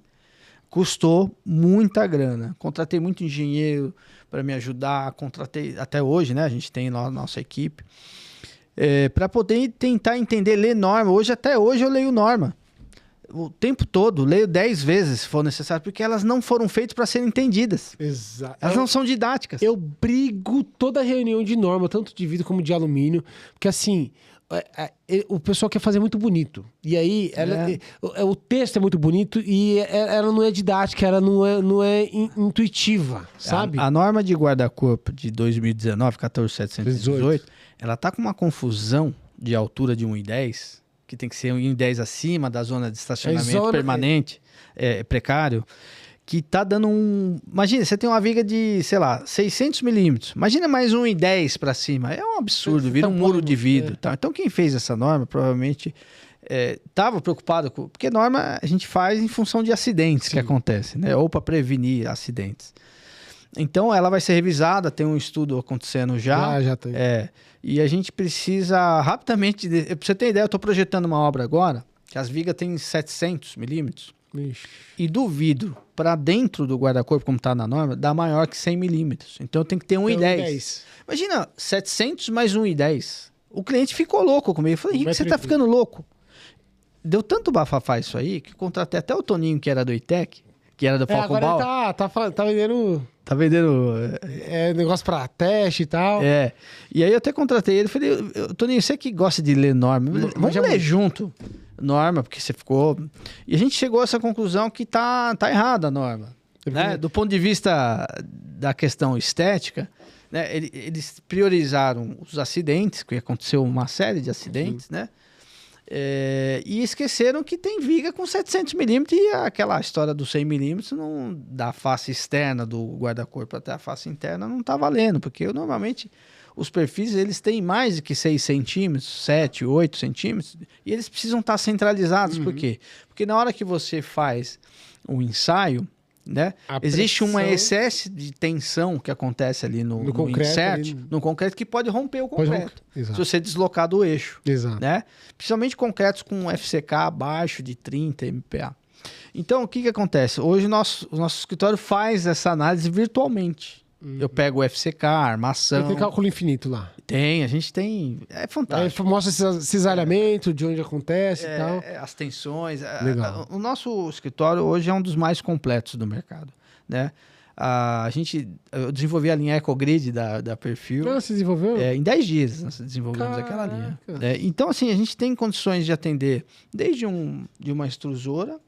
Não é muito o nosso foco, mas tem, porque o know-how desses 27 anos e essa bagagem que eu trouxe lá da fábrica, né, da Cosbien, que existe até hoje, né, essa fábrica, ela trouxe uma bagagem que é ímpar, né? Ninguém tem porque eu comi o pão que o diabo amassou ali, né? Você passou...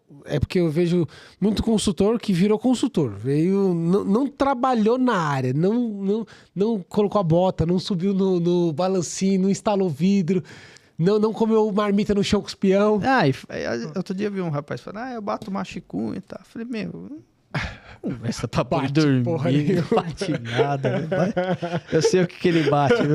Então, a história é que eu fiquei muitos anos nessa pegada e eu gostava do que eu tava fazendo. Né? A fábrica a gente abria lá às 7 da manhã, às 6h30 a gente já tava lá. Hoje quem tá no comando da Cosbien?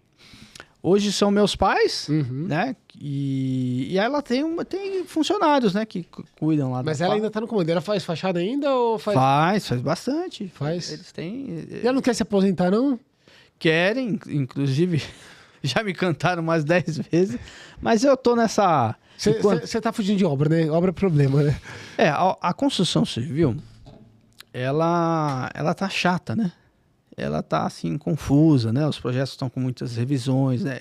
Eu acho que a baixa formação técnica está trazendo muito problema para o mercado. Então, isso é um problema que as faculdades... Isso tende a piorar. Eu estou vivenciando isso. Isso tende a piorar, tá? Porque o que está acontecendo? Hoje você tem engenheiro formado em EAD. Desculpa, eu sei que quem formou sangrou para isso, mas... Gente, não dá pra você fazer faculdade. Não dá, cara. É muito forte. De né? engenharia. Não dá. Ainda mais de engenharia. Imagina de medicina. Pelo amor de Deus. Pior que tem um monte, viu? Tem um monte, enfim. É o PDF, né? O pessoal estuda e recebe PDF. Eu tenho muita história pra contar. Eu dei uma resumida aqui. Não, mas você vai voltar, você sabe, né? Estourou o tempo, já faz, sei lá, uns 20 minutos, o Thiago já tá querendo ir embora, entendeu? Mas não dá. Você tem mais umas 2 horas, pelo menos, de patologia. Tem muita coisa que eu quero te perguntar. Não, eu nem falei de patologia, né? Não deu tempo, A gente deve ter mais de 200 cases. Eu vou querer que você traga uns vídeos pra gente jogar aqui na tela na próxima vez. Puta, eu tenho um canal. Pra mostrar pro pessoal os vídeos e tal, também dos testes. Aliás, eu vou surpreender, viu? Porque você que tá nos ouvindo aí, assistam o próximo que a gente vai trazer os vídeos, porque você vai ver caixilho padronizado vazando, você vai ver fachada vazando, cobertura, skylight vazando, você vai ver grandes empresas que vazam. Às vezes a gente fica se culpando, eu sou, que nem você falou, minha empresa, não se culpe não. Minha empresa, tem muita gente ruim aí no mercado. Teve uma época que... e tem muita gente boa, né? Teve uma época que eu e meu sócio falava assim, fecha uma cobertura com a gente e ganha um balde. Que toda cobertura vazava.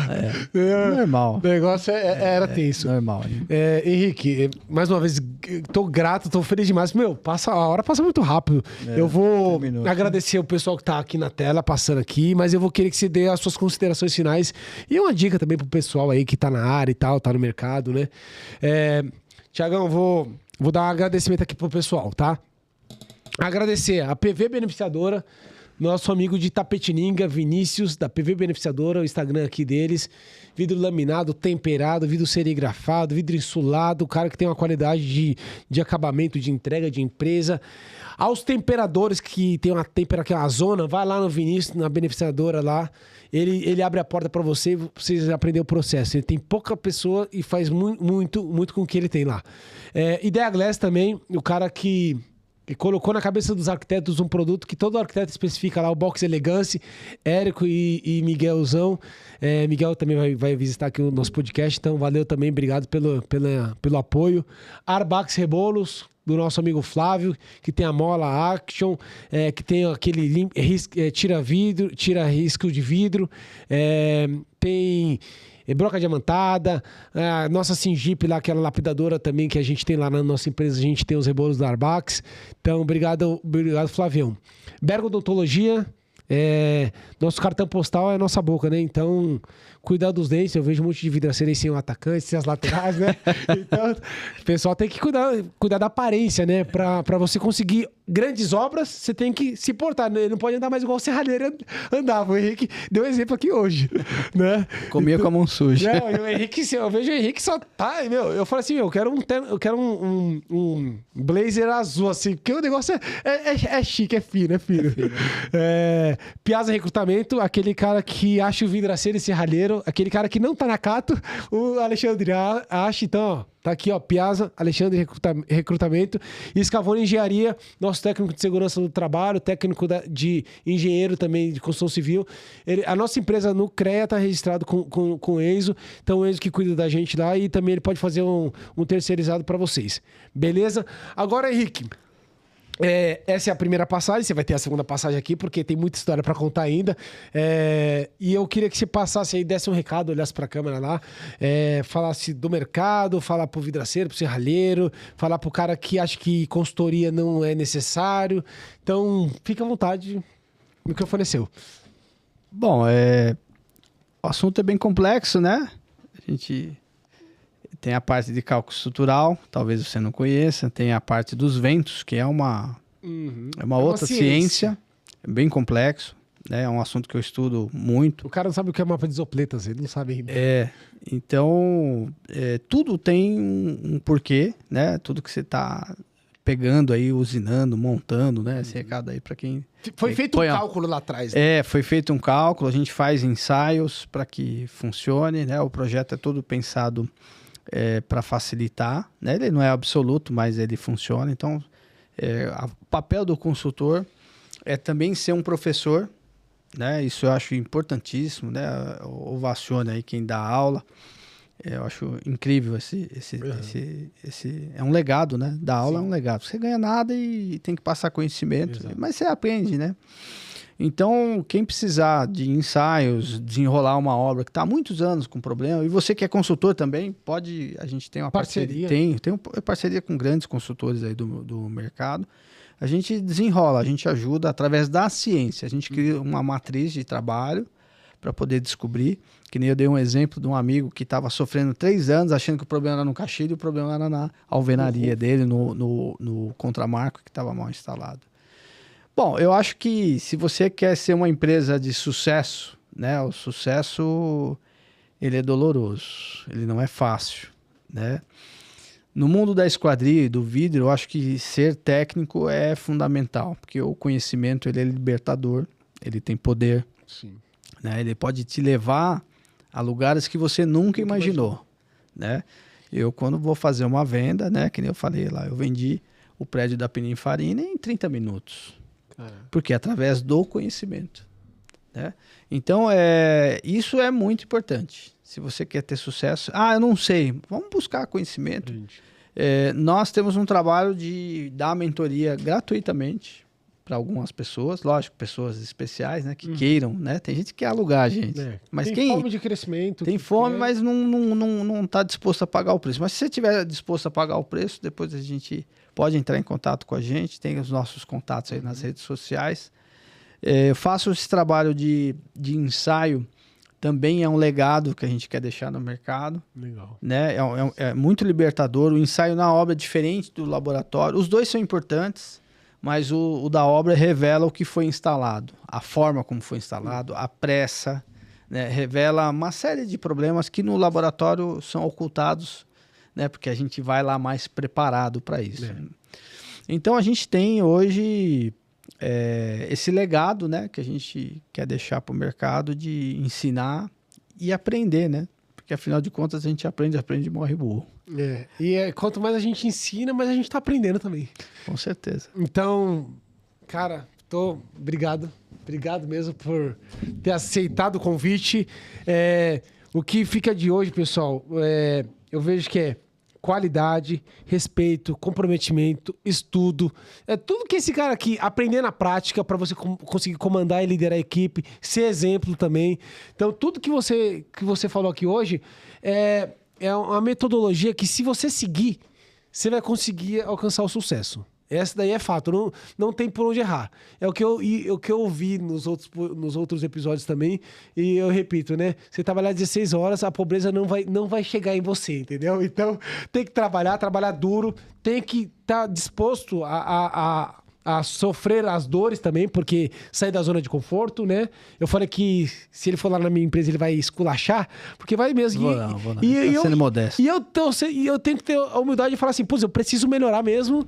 E se você não tiver essa humildade, você nunca vai crescer. Isso demonstra a sua sabedoria, né? Porque quando você tem sabedoria, você entende as suas mazelas, né? E você sabe aonde buscar a informação. Eu vou fazer igual você, andar com os tubarões, né? Pra aprender. Então, pessoal, tô grato. Mais uma vez, brigadão. Tô muito feliz mesmo. E nono episódio, mas ele vai voltar, tá bom? Eu sei que vocês ficaram com gostinho de quero mais, porque o cara tem muita obra, né? O cara tem muita história pra contar. Então é isso. Fica com Deus. Até mais. Até a próxima. Tchau, tchau.